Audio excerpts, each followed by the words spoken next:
الأقوال والتبيان. Joining us this morning for the ASRI report from the team is Muhammad Cajee. Muhammad, assalamu alaikum wa rahmatullahi wa barakatuh, and welcome to Radio Islam International. Walaikum salam wa rahmatullahi wa barakatuh, Maulana. It's always a pleasure to be on a Friday morning. Juma Mubarak to yourself and the listeners. To you and also to the team and also to everybody else. Muhammad, let's start off. The national dialogue meant to kick off today in Pretoria has devolved into a very public spat between the former president, that is Thabo Mbeki, and President Cyril Ramaphosa. President Ramaphosa seems intent on proceeding with the national dialogue. However, the Mbeki, Tutu, Biko, and de Klerk foundations have withdrawn from the event along with several political parties. How did we get here? Well, Maulana, President Mbeki and the Legacy Foundations claim to have initiated this idea of a national dialogue almost 2 years ago. And they argue for a civil society-led initiative. The rationale is that a civil society-led initiative would be in some ways different to the previous one, the National Development Plan, as well as, the commissions of inquiry and other kind of state-run conversations, to make it more authentic and non-partisan and credible. So that's the one side arguing civil society-led initiative has much more credibility and is a much more kind of authentic process. We'll also recall that President Ramaphosa actually announced the national dialogue in his State of the Nation address when he formed the government of national unity just after the previous elections, right? And this trigger, specifically in the last few weeks, for the public spat that you mentioned in the question, was when President Ramaphosa announced this imminent persons group, and then he announced that the process would be managed and overseen by NEDLAC, and this ultimately meant that the process was now de facto government-run or run out of the presidency rather than being civil society-led, right? And then what resulted was the legacy foundations in the lead up to the event that's supposed to kick off today, saying that it needs more time, there hasn't been enough preparatory work and so on, and the legacy foundation saying that they would not attend the convention taking place today. And it also led to several political parties then criticizing the process, saying, in effect, that this is a PR exercise for the ANC rather than an authentic kind of process to engage with citizens and to understand what citizens want in the form of a dialogue. So, in your view, do we need another national conversation in the form of national dialogue? We've had the National Development Plan, several commissions of inquiry, elections a year ago, another election in a year's time. What's the benefit of a national dialogue, if any? Well, that's an important point, right? That elections, in essence, are some form of national dialogue. You have the media, you have these campaigns, you have political parties doing their public engagements, going door to door, and so on. We had the National Development Plan that came up with a whole range of recommendations on what government should reform in terms of policy, as well as, institutional and structural reforms. But as Ibrahim Fakir said in his recent op-ed on News 24, ordinarily, we shouldn't discourage talking within a democracy. It's very healthy for us as citizens to be engaging and to be talking to each other across political, ideological, and race and class lines. But it's not beneficial either if it's a distraction or it's a waste of public resources, right? So we need to ask ourselves the question, will this national dialogue tell us anything we don't already know?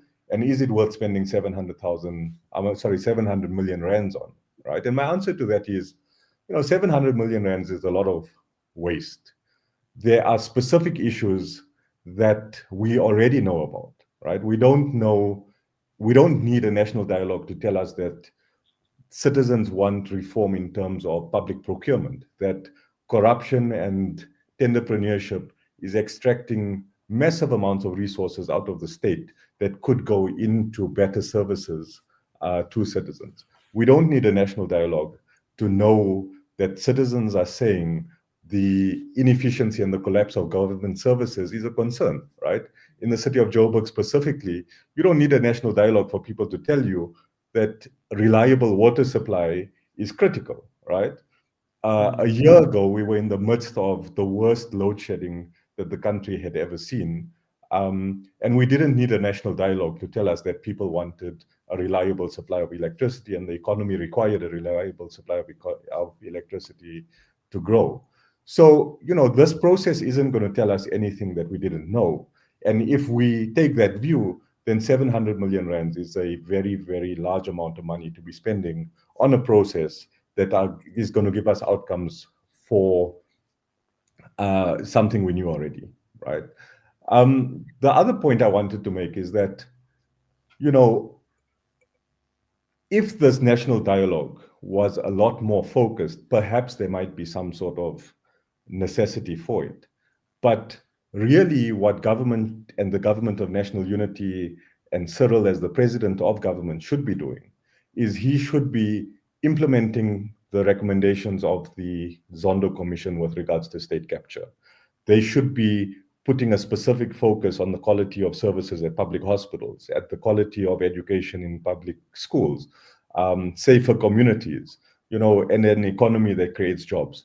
It's likely that this process is going to have those as the top 4, top 5 issues that are going to come about from an entire year of talking. Do we really need an entire year of talking to tell government that this is really what citizens want? I don't think so. Mm. Lastly, then, let's look at some analysis. What would be the political motives for the president to be intent and to proceed with the national dialogue, even though there's growing public opposition to it? So, look, the cynical view is that, the reason could be to control the narrative. As I said earlier, civil society initiative is much more credible and much more authentic. And so, a civil society led initiative led by the legacy foundations, meaning the Mbeki Foundation, the Biko Foundation, the De Klerk Foundation, and the Tutu Foundations, would mean that, the process has much more. Much more of a possibility for there to be a negative narrative specifically towards the ANC run provinces, ANC run municipalities. And this is in an election year where we're having a municipal election, towards the end of next year or early in 2027. So in that sense, it's a defensive position because, controlling the process means controlling the narrative, controlling the agenda, controlling the nature of the documents or any of the communications or outcomes from the process. And so, the cynical position is that, a defensive position would be to control the narrative in an election year so that the messaging is much more positive with regards to what's been achieved rather than negative around all of these failings that I mentioned, with regards to public education or public health care or safety of communities and so on. If we had to be generous, the generous view would be that both Cyril Ramaphosa as well as President Mbeki feel that the social contract between citizens and the state is at risk and it requires a renewal, and we are at the cusp of some sort of, social uprising or civic uprising across our communities with regards to the failure of the system. And I don't think that we're at that point, right? But in that generous view of saying that the social contract between citizens and the state has collapsed or is at the point of collapse, leading to national strife, then a national conversation of this sort would allow people to vent their frustrations, to be part of a process that now redesigns what the state looks like and redesigns what the systemic issues would be, and then buys the state time to deliver on these new expectations. So it's a renewal of the contract with a new generation of citizens. Let's remember that, we are a young society. Liberation came in 1994, and those citizens who were born in 1994 are now in their 30s and entering into the economy or have come out of tertiary education and so on.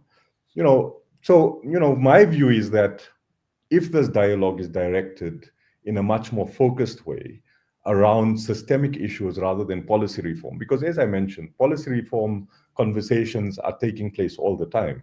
elections are a form of policy reform conversations. It's a conversation between those who want to represent citizens and citizens telling them that these are the things that we care about and we want you as a political party to represent, and therefore we will vote for you. So, the policy reform conversations take place all the time.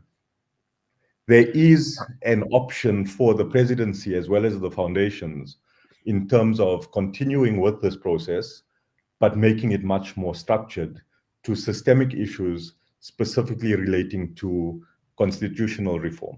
And one of the areas that I think would be incredibly well serviced within a national dialogue process would be the issue around electoral reform. And that would have value. That's worth spending 700 million rands on, right? And we should be careful not to cheapen a format like this, a national dialogue, to be about policy reform and petty politicking between political parties or between individuals like Mbeki and Ramaphosa. There is value in a process like this, but it has to be about serious issues with regards to constitutional or systemic reform. The two I can think of, as I mentioned, is the change of our electoral system. That's worthy of a national conversation. Number two could be state procurement and a reform of our state procurement system. But electoral reform, I'd say, would be best serviced in this kind of format, and perhaps that should be the direction in which it's taken for the next year, which would lead to real meaningful systemic change in our society and our electoral system. Muhammad, Jazakallah khairan for your time this morning. Much appreciated. Barakallahu feekum, Maulana. Wassalamu alaikum wa rahmatullahi wa barakatuh. Yes, that was Mohammed Cajee from the ASRI team giving us analysis with regards to the national dialogue that is set to kick off today.